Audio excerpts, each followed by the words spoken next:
नमस्कार दोस्तों, 11वें एपिसोड में आपका स्वागत है। आइए आगे जानते हैं। अध्याय 11वां, परिव्राजक आचार्य। तैत्तिरीय उपनिषद में आया है, मातृ देवो भव, पितृ देवो भव, आचार्य देवो भव, अतिथि देवो भव। इस मंत्र में माता पिता, आचार्य व अतिथि अर्थात मेहमान को देव अर्थात भगवान का दर्जा दिया गया है और उनकी सदा सम्मान व सेवा करने का आदेश दिया हुआ है। इन चारों देवों में आचार्य का स्थान ऊंचा है। आचार्य अर्थात गुरु, गुरु का अर्थ है जो अंधकार दूर करके रोशन करे। अज्ञान का, अविद्या का अंधकार मन से मिटाकर ज्ञान का दीपक जलाएं।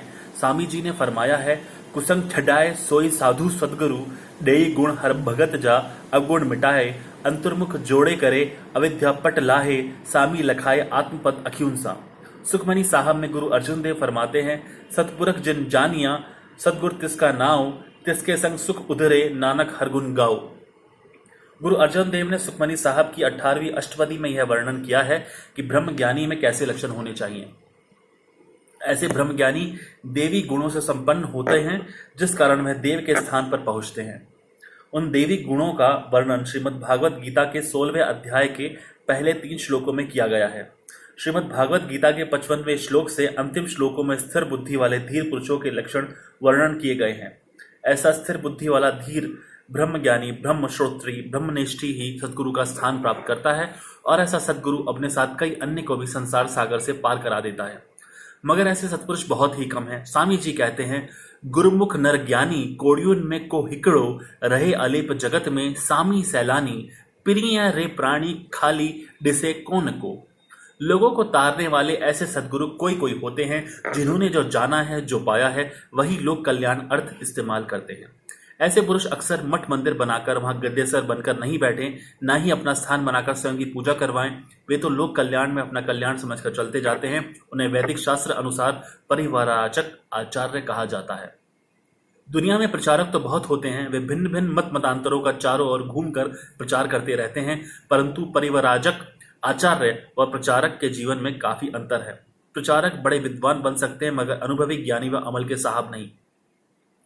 परिव्राजक आचार्य तो होते हैं सच्चे अनुभवी, रहनी कहनी के साहब। वे चाहे बड़े विद्वान ना भी हों, तो भी उनके बोलने में वह जादू होता है और उनके अमली जीवन में वह चमत्कार होता है, जिससे लोगों के जीवन पर गहरा प्रभाव पड़ता है। प्रचारक के विद्वानपन की लोग चाहे प्रशंसा करें, परंतु उनका गहरा प्रभाव नहीं पड़ता है। ऐसे परिव्राजक आचार्य कम ही होते हैं, मगर समय समय पर जगत के कल्याण अर्थ पैदा होते रहते हैं। बुद्ध भगवान, जगत गुरु शंकराचार्य, गुरु नानक देव, महर्षि दयानंद सरस्वती, स्वामी विवेकानंद महाराज आदि ऐसे परिव्राजक आचार्य प्रसिद्ध हो चुके हैं। स्वामी लीलाशाह महाराज भी ऐसे ही परिव्राजक आचार्य थे, जिन्होंने कोई गद्दी, मठ मंदिर आदि पर विराजमान नहीं हुए। जो स्थान मिला था या उनके लिए बने व ट्रस्टियों को सुपुर्द करते रहे और स्वयं हमेशा सैलानी रहे। स्वयं कहते थे, लीलाशाह जी रोटी राज दे, रली कूल्हे थे। एक स्थान पर कभी नहीं रहे। लोगों के कल्याण अर्थ, लोगों को अज्ञान के अंधकार से निकालने के लिए, अशांत चित्त को शांति देना, दुखियों के दुख दूर करना, भूले बिसरों को सत्य मार्ग दिखाना उन्होंने अपने जीवन का मकसद बना लिया था। कभी कहां तो कभी कहां, हमेशा पंछी की तरह उड़ते रहे। ऐसा नहीं कहा जा सकता था कि कल स्वामी जी का ठिकाना कहां होगा। उनकी इच्छा होती थी तो कहां से जाकर कहां पहुंचते थे। छोटी अवस्था में ही स्वामी जी ने संपूर्ण भारत का रटन किया था। ब्रह्मा सरोवर, तिब्बत, कश्मीर व लंका का रटन करते रहे। सिंध का हिंदुस्तान से टूटकर अलग होने के बाद भारत का ऐसा कोई हिस्सा न होगा जहां वे नहीं गए होंगे। उस समय स्वामी जी अपने प्रचार में वेदों, उपनिषदों के साथ ब्रह्म ज्ञान के बारे में जानकारी देते रहते थे। लोगों को अपना अब पहचानने, आजकल की मायावाद के चक्कर व भोग की अग्नि से दूर रहने की सलाह देते थे। मगर इस समय धर्म के नाम पर अधर्म का प्रचार हो रहा है, पाखंड बढ़ता जा रहा है और उसके विरुद्ध जबरदस्त प्रदर्शन वे करते रहे। स्वामी जी ने देखा कि हमारे देशवासी अपने धर्म, अपनी सभ्यता, अपने बड़े बुजुर्गों के रीति रिवाज भूलते जा रहे हैं, उल्टी गंगा बहा रहे हैं। धर्म के नाम पर ढोंगी लोग वैदिक सनातन हिंदू धर्म से लोगों को भ्रमित कर रहे हैं। चारों ओर हर रोज नए नए पंथ निकलते जा रहे हैं और कई तो अपने को भगवान कहलवाकर, अपनी पूजा करवाकर अपना पेट पाल रहे हैं। बड़े बंगले, मंदिर व संपत्ति आदि बना रहे हैं। वे लोगों को कहते हैं कि आकर हमसे नाम लो, हम आपको पार कराएंगे, आपको मुक्त कराएंगे, आपको पल में परमात्मा का दीदार कराएंगे। ऐसे पकंडी भोली भाली माताओं और बहनों को भ्रम में डालकर उनका सत्य धर्म बिगाड़कर कौम का नुकसान कर रहे हैं। स्वामी जी कहते थे कि ऐसे दिखावटी गुरुओं के पास काम करने वाली ऐसी औरतें होती हैं जो कि घर घर जाकर माताओं व बहनों को कहती हैं कि आपने नाम लिया है, नाम लेने के बिना उद्धार कैसे होगा, पति या पुत्र कैसे पार पहुंचाए, सदगुरु ही तारेगा, अंत समय वही सहायक होगा। आओ सदगुरु की शरण में आकर तन मन धन गुरु को अर्पण कर दो तो आपका उद्धार होगा। ऐसे पखंडियों, अपने को भगवान व धर्म अवतार कहलाने वालों के खिलाफ स्वामी जी नौजवानों को चेतावनी देते हुए कहते थे कि कितने बड़े कुकर्म कर रहे हैं आज के साधु। नौजवानों जागो, पाखंडियों का पर्दाफाश करो, कौम आपके पीछे है, आप ही अपनी कौम का उद्धार करेंगे। बचाओ अपनी माताओं बहनों को ऐसे पाखंडियों के चंगुल से, आजाद कराओ पवित्र देवियों को ऐसे गुरुओं के झूठे आश्वासनों से।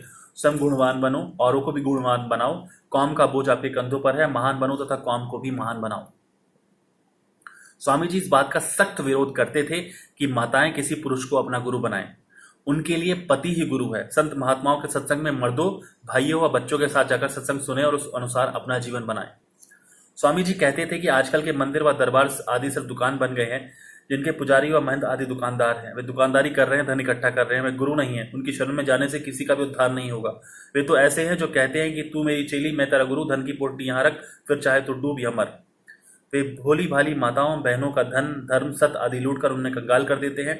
इसलिए स्वामी जी माताओं को सावधान करते हुए कहते थे कि बताओ कि सीता, दमयंती, सावित्री आदि देवियों ने कौन सा गुरु धारण किया था?